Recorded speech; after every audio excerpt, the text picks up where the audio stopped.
Hello guys, സുഗമോദേവിൽ ഞെട്ടിക്കുന്ന ഒരു വഴിത്തിരിവ് തന്നെയോ വരാൻ പോകുന്നത്. അതേ പ്രേക്ഷകരെ, നമ്മുടെ മേരി തോമസ് ഈ നമ്മുടെ തേവർക്കാട് കുടുംബം ചന്ദ്രോത്ത് കുടുംബത്തോട് ചെയ്യുന്ന എല്ലാ ദ്രോഹങ്ങളും കാണുന്നുണ്ടല്ലേ.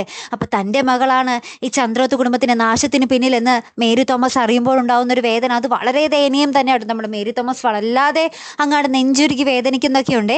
ഏറ്റവും ഒടുവിൽ ആ ഒരു താൻ കാരണം, തൻ്റെ മകൾ കാരണം ഒരു കുടുംബവും അനാഥമാകാൻ പാടില്ല, വഴിയാധാരമാകാൻ പാടില്ല എന്ന് കരുതി നമ്മുടെ മേരി തോമസ് തനുജയുടെ അടുത്ത് വന്ന് പറയുകയാണ്, നീ എൻ്റെ മകളാണ്, ബലരാമൻ സാറിൻ്റെയും എൻ്റെയും മകളാണ്, ഞങ്ങൾക്ക് പണ്ട് പറ്റിയ ഒരു അബദ്ധത്തിൽ ഒരു തെറ്റ് പറ്റിയതാണ് നീ എന്നൊക്കെ പറഞ്ഞ് നമ്മുടെ മേരി തോമസ് വന്ന് വെളിപ്പെടുത്തുന്നുണ്ട്. അപ്പോൾ ഈ ഒരു രഹസ്യം, ഈ ഒരു സത്യം അറിയുമ്പോൾ നമ്മുടെ തനുജ ആദ്യം ഒന്ന് പതറുന്നൊക്കെയുണ്ട്.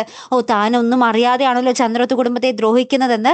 പിന്നീട് നമ്മുടെ തേവർക്കാട്ട് വന്ന് നമ്മുടെ ചന്ദ്രമതിയോട് ഈ ഒരു സത്യം ചോദിക്കുന്നുണ്ട്, ഞാൻ ബലരാമൻ്റെ മകൾ തന്നെയാണല്ലേ എന്ന് ചോദിക്കുമ്പോൾ നമ്മുടെ ചന്ദ്രമതിയും ഒന്ന് പതറുന്നുണ്ട്. ചന്ദ്രമതി അറിഞ്ഞിട്ടുണ്ടെങ്കിലും പറഞ്ഞിട്ടുണ്ടായിരുന്നില്ല ബലരാമൻ്റെ മകളാണ് നീ എന്നുള്ള കാര്യം. നമ്മുടെ ചന്ദ്രമതി നേരിട്ട് പറഞ്ഞിട്ടുണ്ടായിരുന്നില്ല.